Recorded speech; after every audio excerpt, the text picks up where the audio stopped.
Misaotra antsika rehetra mbola miaraka aminay eto amin'ny Jemina ao anatin'ny tapany faharoa ny logité isika izao iresaka ny fanatanjahantena, ny kolotsaina ary ny vaovao sosialy izay ibahana betsaka ny fanomezana nataon'ireo vondrona maro samihafa amin'izao fankalazana ny fetim-pirenena izao. Anisan'ny iray tamin'izany fanomezana izany ny avy amin'ny U-prime izay nanome manokana ho an'ireo ankizy izay mila izany cours gratuit, izany hoe fampianarana maimaimpoana hiatrehana ny fanadinana CEPE teny amin'ireo faritra iva sasantsasany. Ny 20 isanjaton'ny mponina eto Andavamamba Tiazo faharoa ao anatin'ny boriboritany voalohany no sahirana ara-piveronana tanteraka raha nambaran'ny sefo vokotany eny an-toerany. Nentin'izy ireo nankalazana ny fetim-pirenena ary tamin'ity taona ity ny tantsoroka nomen'ny tale jeneraly U-prime ho azy ireo. Zokiolona maherin'ny 10 taona efa tsy mandray pension intsony no tena ny fitoran'ny fanampian'izy ireo. Ny fanomezana tahaka izao zany aloha raha ohatra hoe ety amin'ny fokotany adidiko aloha dia tena ilain'ny mponina satria ny olona ety zany tena olona tena natao vahoaka sahirana. Tsy adinoina ihany koa ny ankizy raha efa fanao ny asa sosialy tahaka izao dia tsy arendrina no nozaraina azy ireo fa fampianarana maimaimpoana na ny cours gratuit ho an'ireo anala fanadinana CEPE eny anivon'ny EPP rehetra. Eo andalam-pitadiavana fototrafitra hafa ho an'ireo anala BPC kosa izy ireo amin'izao fotoana izao. Ny vahafahalamatra zany ny prime lasa nanao cours maimaimpoana ho an'ny mpanala fanadinana isaky ny fokotany. Tsy ny teto amin'ity faritra ity ihany no anaovana ny asa sosialy toy izao fa hitarina manerana ny faritra rehetra mihitsy zany ho hiatrany ity kandida ho solombavam-bahoaka ity. Izay ny teny amin'iny faritra iny teny amin'ny fokotany Andraisoro kosa ny ankizy dia nahazo arendrina maro samihafa, ny zokiolona dia nahazo vary sy menaka. Amin'ny mahafetin'ny malagasy indrindra fa ny ankizy ny fetin'ny volana jiona dia tsy nanadina azy ireny ireo tompony andraikitra samihafa sy manana andraikitra ambony eo amin'ny fitondrana. Isan'izany ry zareo avy amin'ny MDM. Ankoatra ny arendrina ho an'ny ankizy moa dia nozaraina vary sy menaka ireo be antitra. Nosingian'izy ireo manokana ihany koa ireo mpanasa lamba. Teny amin'ny commune Andraisoro no nanatanterahana izany talatalasa teo ny alohany hiatrehana ny fetim-pirenena. Efa nandritry ny efa taona mahery zay no nikarakara ny hetsika taty amin'ny firaisana fahadimy ary everinay fa tokony atao zany hetsika zany na tonga anay nanome ho an'ny zokiolona menamenaka, vary, siramamy. Tetsy andaniny nampifalifaly ireo ankizy madinika teo amin'ny faritra Ambohimiandra misy azy ihany koa ny vadin'ny minisitra teo aloha ny Dr Jean-Louis Robinson ny aloha ny fetim-pirenena. Ankizy amanjato no nozaraina arendrina teto. Dia izao zany zao zay mamendray arendrina ho an'ny ankizy kely mandidina ny tanànanay rehetrarehetra eto mba hahazoana manao fety. Ankoatra ny lafin'ny politika moa dia no amafisin'ireo tompon'andraikitra samihafa ireo fa mila akaikezina ny vahoaka amin'ny alalan'ny asa sosialy toy izao. Ny avy amin'ny consulat honoraire de Monaco eto Madagasikara indray kosa dia nisafidy manokana n'ireo sahirana mandritra ity ririnina ity fa tsy voatery mandritra ny fety fotsiny. Renim-pianakaviana Ronjato no nomen'izy ireo boty fotsy teny amin'ny faritra Nosato andrefana. Fokotany miisa 10 ahitana mponina sahirana betsaka indrindra eto Antananarivo no azo anjara amin'ny fanampiana tolotry ny consulat ny Monaco. Anjara fokotany Nosato andrefana no nozaraina boty fotsy maimaimpoana. Ireo renim-pianakaviana anaty fahasahiranana miaraka amin'ny zanany no notsonjovina tamin'izany. Misy mama sy ankizy maro be mihitsy ange aty amin'ny Atana zany tsy dia hoe Atana ihany fa netsika zany Atana zany nanao an'ilay opération couverture zany boty fotsy satria zao tonga zany le fotoana mangatsiatsiaka manomboka ny volana juin ity. Fokotana quartier populaire daholo age fa tsy dia hoe Antanina Reine sy ohatra hoe sy Andohalo fa le quartier ambany daholo zany. Boty fotsy vita eto Madagasikara miisa 200 no natolotra azy ireo. Izany ihany koa dia mba ho fanampiana kolaka ny orinasa malagasy hoy ny consul honoraire général Andriamatoa Cyril Juge. Tsy voasamba ny asa sosialy ataon'izy ireo toy izao, miovaova nefa fomba anolorana izany, tahaka ny fanampiana ara-pahasalamana, fanolorana fitaovana informatika sy ny sisa. Resaka fahasalamana ange amin'le don d'équipement ohatra hoe zany vita travaux de réhabilitation ange resaka millions d'euros ange hatramin'izao. Androany zany natao kelikely fa raha na lehibe na kely zany dia tsy maintsy manao foana zany, tsy maintsy miara-miasa foana zany satria marina kokoa zany mampalahelo vahoaka aty zany. nahatratra enatapitrisary ary ny teti-bitiny botofotsy izaraina mandra-pahatapitry ny volana Jiolay. Ny fokotanana Pasika, Besarety, tetezana voany sy sotry no mbola andalovan'izy ireo indray. Ny fahavitantena ara-tsankafo kosa no anisan'ny imasony ny sora optimista eto Madagasikara. Izy ireo indray dia nisafidy ny faritra Antehiroka anampiana ireo mpamboly sy ireo rehetra izay mila izay fahavitantena ara-tsakafo izay. Fokotany iray miaina ao anatin'ny fahasahiranana ny fokotana Talamohitra Antehiroka. Mpamboly no ankamaroan'ny mponina izay marihana fa misedra olana tokoa. Satria mpiasan'ny zone Frantsa ny ankabeazan'ny olona teto. Ankoatra ny mampamboly sy mpanao asa tanana azy. Izay reny no zavatra tsy ampy. Masom-boly, ny zezika. Nanome tanana ary nahatsiaro azy ireo ny sora optimista Madagasikara izay niezaka nitondra izay voatsirambin'ny tanana anampiana ny fokotany indrindra eo amin'ny lafiny fambolena. Safidianana ny fokotany Bobao Talamohitra dia satria fanakaiky amin'ny laniera zany misy mamboly legioma be dia be. Dia jerevanay hoe ny legioma volena sy amidy ety tsy miova fa tena le legioma efa fahita foana. Dia nahatonga anay hoe andao mba anome masom-boly legioma vaovao koa nefa sady mampitombo ny vola miditra amin'ilay olona satria afaka amidiny lafolafo kokoa nefa ny fotoana lany amboleny any laisoa mitovy amin'ny fotoana lany amboleny brocoli.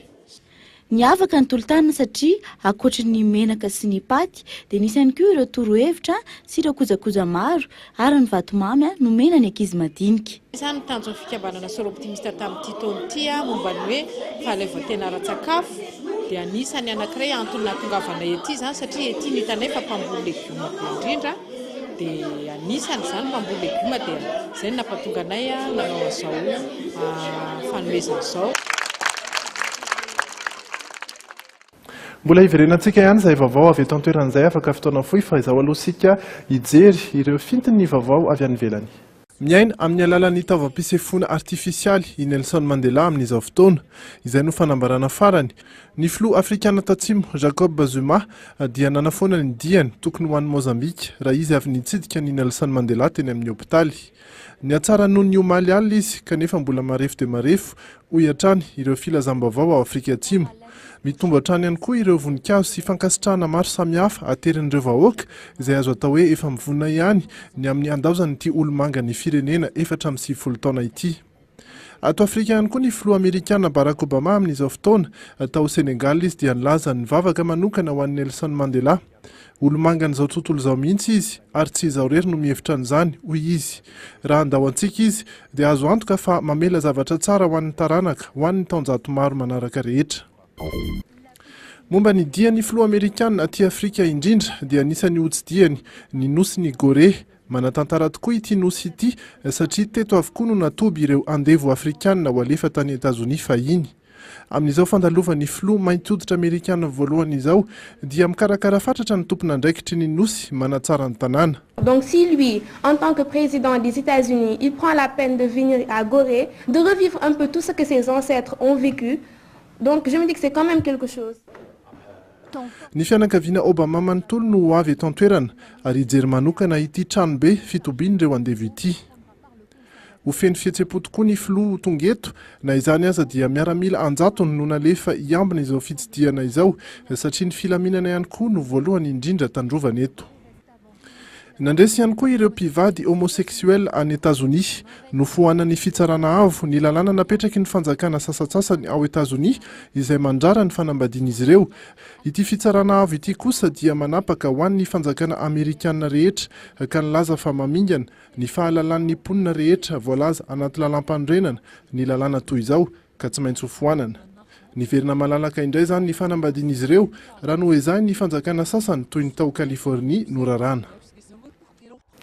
Iverina eto an-toerana isika iresaka ny vaovaon'ny kolontsaina kanefa dia mbola iresaka ihany koa an'ireo mpanatotosa horonan-tsary mihetsika vahiny sy avy eto Madagasikara anisan'ny malaza izy ireo no nomeny danja voalohany tamin'ny andro voalohany fanatanterahana ny Iarivo Movie Festival.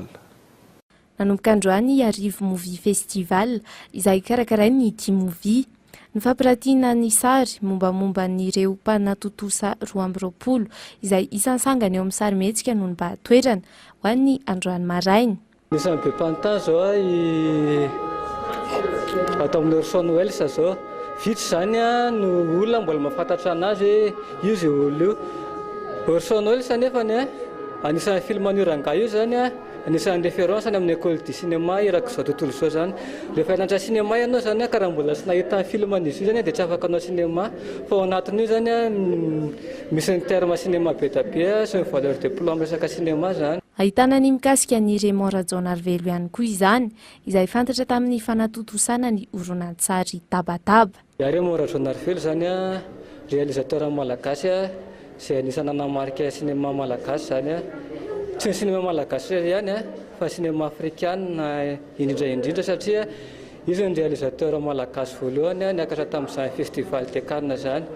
Ny film Tabataba anisan'ny sélection tany amin'ny festival de Cannes tamin'ny 1988 ary efa nandeha iraka izao tontolo izao koa zany film Tabataba io na tany New York na tany Japon iraka izao tontolo izao Mbola maro ny hetsika hita ao anatin'ny Arivo Movie Festival izay atao maimaimpoana eny amin'ny CMD Lac Analakely mandrapatonga ny sabotsy izao. Raha ampitso kosa no ampisehoan'ny mpikarakara ny reconstitution de plateau de tournage izany hoe anehoan'izy ireo mivantana ny sehatra, ny fitaovana, ny fikarakarana atao mialoha ao anatin'ny fanodinana sarimihetsika iray. Iresaka ny fitiavana indray kosa sika satria dia ny fitiavana no tena asobona andininy Yasmine Fidy Malala ao anatin'ireo loko maro samihafa izay no fampiratiana ataony amin'izao fotoana izao eny amin'ny Izard Galerie Analakely. Indray mandeha isaky ny 5 taona Yasmine Fidy Malala no manao fampiratiana goavana amin'ireo zava-bitany. Fitiany ao anatin'ny fampiratiana les couleurs d'aimer avokoa ny fiainany tao anatin'izay 5 taona izay. Tsy voatery ho fitiavan'olon-droa nefa izany fa izay mety mampietsika ny fony. Ny zavatra ohatran'ny hoe mangitikitika te hivoaka na hoe mikikika mihitsy ary. Ohatran'ny hoe tantaram-pitiavana mandeha mitohitohy ilay izy dia navoaka tsirairay ao anatin'ilay tableau. 70 fitambaran'ireo sary arantiny atao amin'ny Izard Galerie Analakely. Mampisongadiny ireto asa tanana tsirairay ireto ny fahaizany milalao ny loko marevaka isan-karazany. Ataoko fa ny bodoran'olona anankiray zany tsy voafitina ao anatina zavatra anankiray fa mety hoe zavatra mifanampinampy be dia be. Ny fitiavana koa zavatra mahery. Nanomboka ny taona 2020 nahafantarana an'i Yasmine teo amin'ny tontolon'ny sary hosodoko ka ny ositra natao teny amin'ny Esplanade Analakely no nahitana azy voalohany. Nanampy ny traikefa ny taona sy ny sedram-piainany rehetra nandalovany. Tena anankiray hoe tena ohatran'ny hoe irona ny foko angamba dia tia anankiray ty. Tsotra fotsiny satria mitory fitiavana be dia be izy io. Tsy mitsahatra nefa ny fivoarana entiny ary azo porofony izany amin'ny ireto hosodoko mitantara ny lokon'ny fitiavana ireto. Ivadika eo amin'ny resaka fanatanjahantena isika ary voalohany amin'izany dia ny resaka basket fantatra fa anomboka rampitso ny fiadiana izay ho tompon-dakan'ny Afrika eo amin'ny skady zazalahy latsaky ny 12 taona na ny Afrobasket U16 ekipa pirenena 10 no fantatra fa andray anjara amin'izy io. Ekipa 16 hatreto no voalaza fa ho avy hiatrika ity fiadiana izay tompon-dakan'ny Afrika taranja basketball sokady zazalahy latsaky ny 12 taona ity. Taurine Mali dia nanambarany tsy ho avy ankory zareo Marokanina izay ao anatin'ny fifehezana ara-bola eo amin'ny fitantanana raha-mpanjakany. Nanambarany ianao izay faraheriny hiazona Antananarivo ankory zareo Algeriana izay mbola andrasana hatreto. Ankoatr'ireo dia efa azo antoka ny fandraisana anjara. Efa tonga eto amintsika hatrany larobia lasa teo ry zareo Egyptiana, Tunisiana, Gabonais, Congolais, Angolais ary Ivoriana. Raha mipijy tolakandro kosa no voalaza fa ho avy ry zareo Mozambikiana. Goavambesy mijoalajoala avokoa ireo rehetra tazana niatrika fanazarantena tena amin'ny lapan'ny fantanjahantena masina io maraina io. Napoizina mihitsy zao angezan'ny adversaire zao indrindra reto Angola reto fa zany tsy atao mataitra satria efa niomana ny amin'izany mihitsy ny zavatra noman'ny coach zany, noman'ny préparateur technico-tactique, préparateur psychologique, préparateur physique efa niomana ny amin'izany daholo ka dia antenaina fa afaka ifanehatra tsara amin'ny zarotsika. Efa tomombana avokoa ny lafin'ny fikarakarana rehetra araka ny fanazavany filohan'ny Kokana ny colonel Nina Ruffin io atoandro. Hôtel lehibe maro eto Andrenivohitra no itobin'ireo délégation vahiny toy ny White Palace, Soleil Hotel ary eny amin'ny Live Hotel Andavamamba kosa no mipetraka ny ekipa malagasy. Hanomboka amin'ny 12 atoandro ny lalao voalohany ho an'ny andro voalohany fanitsana isam-bolona rampitso ary amin'ny 4 tolakandro kosa ny lalao mpanokafana ofisialy. Aorian'io ny hiatrika ny anjara lalao voalohany ry Diary sy ny ekipany izay raha tsy misy ny fiovana dia fampikatroka amindry zareo mozambikanina. Miakina be dia be amin'ny zavatra rariva koa nefa le izy hoe manahoana ny répartition de poule, ny ordre de match, zany manko micontrôle indrindra ny spectateur zay tokony ny anohana dia anohana an'ireo ankizy ireo satria tena amin'ny taonany marefirefy mihitsy izy amin'ny resaka toe-tsaina ka mila fanohanana be avy amin'ny spectateur zany. Anisan'ny niteraka resabe ihany koa ny fampiasana ny kianjabe ny Mahamasina tamin'ireny fetim-pirenena ireny. Ny androany ary dia hita fa tsy dia toy ny tamin'ny taon-dasa akory ny fahasimbahana teo amin'ny kianjabe ny Mahamasina taorian'ny fety, ary nisy ihany koa ny fandraisana ndraikitra avy hatrany ny commune eo amin'ny fanamboarana ity kianja ity. Azo iafina, izay no azo amehezana ny tenin'ny colonel Rakotor Marie William tale ny fitantanana ny kianjabe Mahamasina eo atoandro raha nanontanianay mahakasika ny fahasimban-kianja eo Mahamasina taoriany lanonam-beo Mahalitolakandro. Raha ny olatra tamin'ny herintaona dia hitako hoe tsy dia resy loatra ilay kianja, ka tamin'ny herintaona ary ve moa azo anaovana ka maika fa izao fijeriko azy izao, nefa na izany na tsy izany za tsy teknisianina eo amin'ny lafiny ara-teknika ao amin'ny fijerevana kianja, fa ny RB sy ny fédération any rugby ngamba no afaka hanamarina tanteraka an'izay hoe azo ilalovana ve io kianja io sa tsy azo ilalovana io kianja io. Taorian'ny fanadiovana ny kianjabe Mahamasina sy manodidina azy hatry no maly alina izay nitoy androany atoandro teo dia niditra tamin'ny famelomana an'ireo bozaka eo ambonin'ny kianja amin'ny alalan'ny fanondrana sy fikolokoloana izany ny teo anivon'ny fitantanana ny kianjabe Mahamasina nanomboka androany. Vu an'ny fotoana fohy kely izay ananantsika tsy ho vita no maintso be an'io bozaka io satria azadiny fa ny le 10 zao tsika ny demi-finale ary ny 14 dia tonga dia ny finale juillet resahana eto, dikan'izay fofoa ny fotoana fa ho ezahana kosa lenona izany na tsy izany ary horakofana bozaka ny kianja eo ampovoany eo zao raha ohatra ka ho alaitsika sary dia hita hoe somary voahitsakitsaka somary resy ny eo ampovoany eo. Na izany aza dia nozavainy ity talen'ny fitantanana ny kianjabe Mahamasina ity fa anjaran'ireo tompona andraikitra ara-teknika amin'ny fédération iraisam-pirenena sy ny confédération africaine ihany no maritra na afaka handray ny fiadina izay tompon-dakany Afrika Sokadia ny 10 Jolay ho avy izao ny kianjabe Mahamasina. Izay ary no azo natolotra antsika rehetra mpanaraka ny Dreamina tato anatin'ny logiteny amin'ny androany tsy ahivina fa mbola mitoy ny lalao antsika miaraka amin'ny immédiat rehefa hitantsika io ny fantaniana rehefa hitantsika ihany koa eo amin'ny Facebook ny Dreamina facebook.com/Dreaminmanda. Ijery ny mety ho toetry ny andro sika ny amin'ny anio alina dia mbola mangatsika dia mangatsika 7 ny mafana indrindra ary 9 kosa rahampitso maraina ny maripana mangatsika indrindra amin'ny 9:20 minitra ny masoandro no hiposaka amin'ny rahampitso tontolo andro dia 13 hatramin'ny 20 degré Celsius ny maripana izany hoe miakatra kely raha oharina ny tamin'ny androany sy ny omaly amin'ny 10:13 minitra kosa ny masoandro no ilendika. Dia izay ary no fotoanantsika ny amin'ny androany rahampitso amin'ny fitora sasandray ny fotoana manaraka. Veloma daholo.